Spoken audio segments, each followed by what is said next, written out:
Good morning. I'm Cody Godwin in for Taylor Wilson, and today is Wednesday, June 4th, 2025.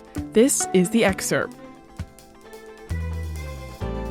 Today, the Boulder attack suspect's family has been detained by ICE, plus how some Harvard alums are stepping in amid Trump's administration tensions, and we discuss concerns over the aspirational social media presence of OnlyFans stars. The wife and 5 children of the suspect in the assault on pro-Jewish demonstrators in Boulder, Colorado, have been detained by immigration officials and are facing immediate deportation. That's according to Trump administration officials yesterday. FBI and police officials had said earlier this week the family was cooperating with investigators. 45-year-old Mohammed Sabri Soliman is a native of Egypt who lives in Colorado Springs. He is accused of attacking a weekly demonstration on Sunday. Police say he arrived at the scene with 18 Molotov cocktails, but threw just 2 while yelling Free Palestine. He attacked a Run for Their Lives demonstration. Participants of the event meet once a week to walk or run a route to raise awareness about Israeli hostages still being held in Gaza. Soliman came to the U.S. on a tourist visa in 2022 and stayed after the visa expired, requesting asylum. The attack comes after a report from the Anti-Defamation League released last month found that anti-Semitic incidents across the country hit a record high for the 4th year running last year, and the same researchers worry that trend will continue throughout 2025. Violent attacks also come after years of escalating rhetoric, protests, and demonstrations against the ongoing war in Gaza. Aid in the enclave has trickled after Israel lifted an 11-week blockade, and there are deep hunger concerns amid ongoing Israeli strikes. Meanwhile, as the Colorado demonstrators made weekly note of, Hamas continues to hold Israeli hostages in Gaza. President Donald Trump is pushing ahead on tariffs despite court challenges. While he's been criticized for repeatedly backing down from previous big tariff announcements, Trump is increasing tariffs on aluminum and steel imports to 50%. And his administration told nations in a letter this week that they had until today to provide an update on the status of individual negotiations. At the same time, court challenges threaten to keep his administration from enforcing county-specific tariffs. You can read more with a link in today's show notes. Could Harvard University alumni help cushion the blow from federal funding cuts? Taylor Wilson discussed with USA Today education reporter Zach Shermley. Hey, Zach, thanks for joining me on this. Hey, Taylor, thanks for having me. So, you and I have been talking a lot about this saga between Trump and Harvard. Where do things stand as we're talking right now? Right. Well, it's sort of hard to keep up with the latest because things seem to be changing on a daily basis. But let's go back in time a little bit. So in mid-April, the Trump administration froze roughly $2.2 billion in federal funding for Harvard, alleging that its administrators were violating civil rights laws by not doing enough to curb anti-Semitism on campus. And then in early May, the president threatened to rescind the university's tax-exempt status. So most institutions, nonprofit institutions in the country have a tax exemption status. That means that they don't necessarily have to pay state and federal taxes. And that could cost the school hundreds of millions of dollars by some estimates. A few weeks later, the Department of Homeland Security tried to revoke Harvard's ability to enroll international students. And you have to remember, many of those students conduct important research that has a financial benefit for the campus while bringing in more tuition dollars than a lot of domestic students. And that move has been indefinitely paused by a federal judge. That's all on top of uncertainty around the university's ability to enroll students from China after Secretary of State Marco Rubio said that the State Department was going to be aggressively revoking for Chinese students. It's not entirely clear what that's going to look like in the coming months. In a recent interview on CNN, Linda McMahon, Donald Trump's education secretary, talked a little bit about the federal government's posture toward Harvard. And she said that while she acknowledged the importance of academic research, she doesn't believe that the federal government should play a large role in supporting it, especially at schools like Harvard that have multi-billion-dollar endowments that they should be pulling from to support that research. Well, in terms of just the tangible financial impact here, Zach, how has Harvard really been forced to cut costs? Harvard's president, Alan Garber, who is Jewish, by the way, and we should acknowledge has committed to curbing anti-Semitic discrimination at the school, which he has acknowledged is a problem. He took a voluntary 25% pay cut. Now, he still makes upwards of $1 million, but that's a pretty significant step for someone in a position like his. The university has also borrowed nearly $1 billion in taxable bonds. That's a mere fraction, though, of the well over $2.2 billion in federal funding that's been frozen in recent weeks and months by the Trump administration. So let's shift to talking about Harvard's alumni base.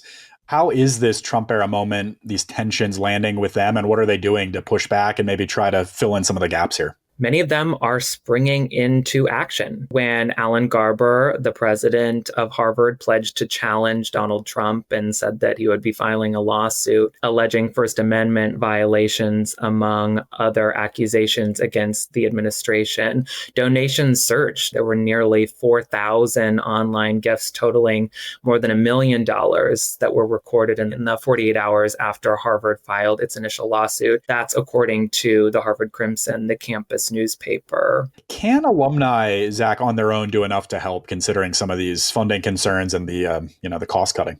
The largest gift that Harvard has ever received from one alumnus was $400 million for the School of Engineering and Applied Sciences in 2015. That, of course, pales in comparison to the roughly $2.2 billion that has been frozen, among other types of funding that have been cut by the administration. Harvard is going to have to try and find from other places, including by borrowing. And some alumni have said that it's not entirely clear that Harvard is going to be able to meaningfully fill the financial vacuum being created by the federal government's retreat from campus. Zach Shermley covers education for USA Today. Thanks, Zach. Thanks, Taylor. If you remember back in May, a group of 10 inmates escaped from a New Orleans jail through a hole behind a toilet, according to officials. Law enforcement has since captured 8 of the men, leaving only Antoine Massey and Derek Groves on the run. Now, authorities may have gotten their biggest break yet, a video apparently posted to social media by one of the fugitives. The video posted to Instagram on Sunday shows a man who identifies himself as Massey in what appears to be an apartment. The man in the video denies claims he was the mastermind of the jailbreak, saying he didn't break out, but was let out. He also proclaimed his innocence, solicited help from a litany of celebrities, including President Donald Trump and rapper Meek Mill, and said he fled to avoid being charged for a crime he did not commit. Experts who reviewed the video told USA Today it could be the break investigators were looking for. The Instagram post, they said, could lead authorities to a location where Massey is holed up or to a person who's helping him. The video itself gives law enforcement a look at his most recent appearance and provides insights into his current frame of mind. You can read more with a link in today's show notes. Online young female OnlyFans stars make their lives look aspirational. Is that problematic?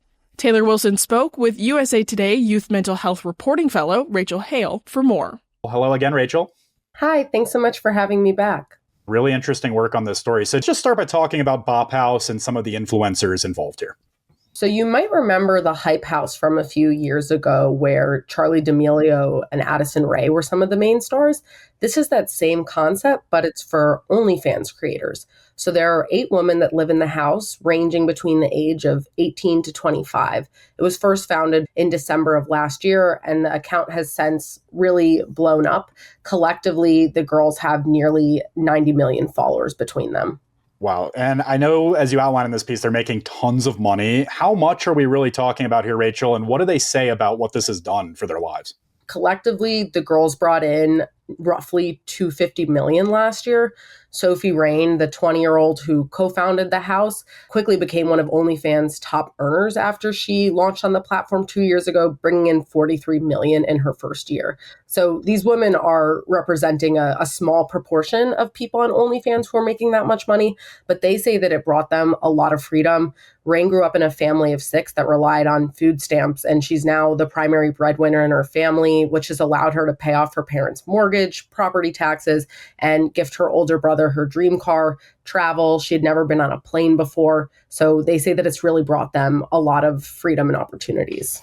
Rachel, generally speaking, how do young people interpret social media and influencers?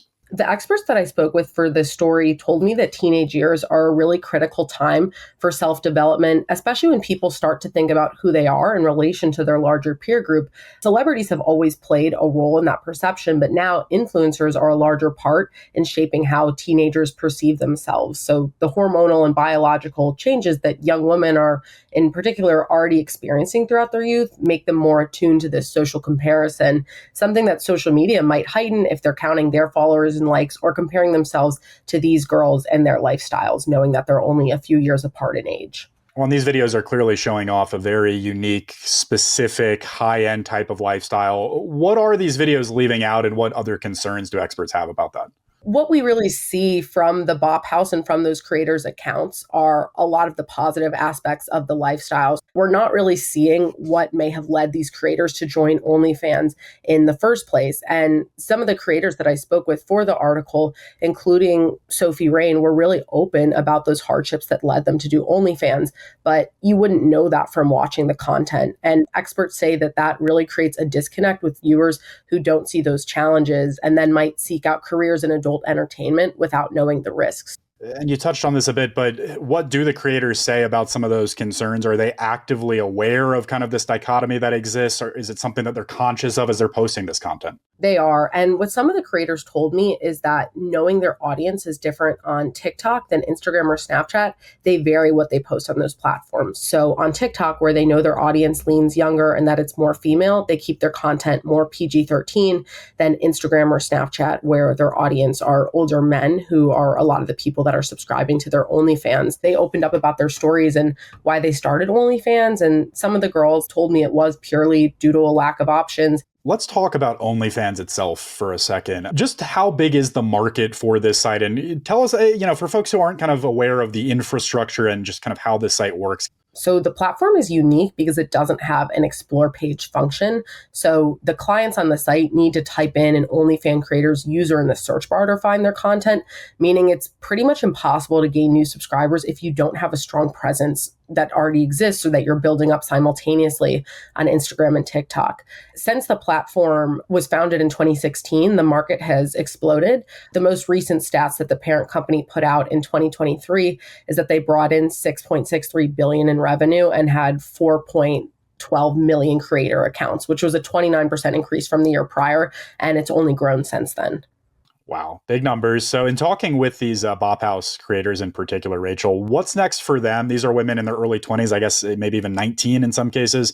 Do they plan on doing this long term? What do they say about just kind of where this goes next? The girls said different things about that, with some of them planning to do it long term. Others are still adjusting to being in the limelight. Sophie Rain said that she considered herself a nobody in high school who kept to herself, and now she's taking in all these new opportunities.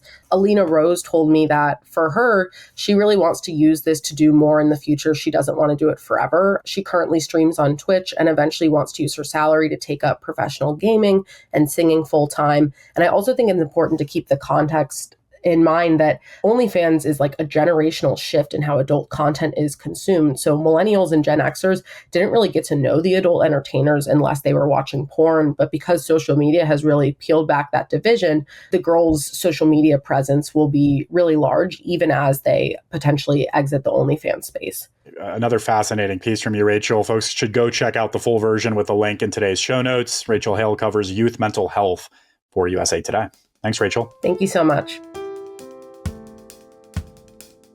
And later today, when it comes to higher education, how much AI in the classwork is too much? The answer isn't so straightforward. And I think right now we're in a period of what I would say is sort of chaos and a lot of doubt. We know that the public is already very skeptical of the value of higher education. And there's this idea out there now, which I actually think is incorrect, that you can cheat your way through college. The Chronicle of Higher Education's Beth McMurtry has been investigating how AI is impacting college classrooms and learning. Her results show students are just as worried about AI as professors. Hear her conversation with my colleague Dana Taylor today, beginning at 4 p.m. Eastern, right here on The Excerpt. Thanks for listening to The Excerpt. You can get the podcast wherever you get your audio. If you use a smart speaker, just ask for The Excerpt. I'm Cody Godwin. Taylor Wilson will be back tomorrow with more of The Excerpt from USA Today.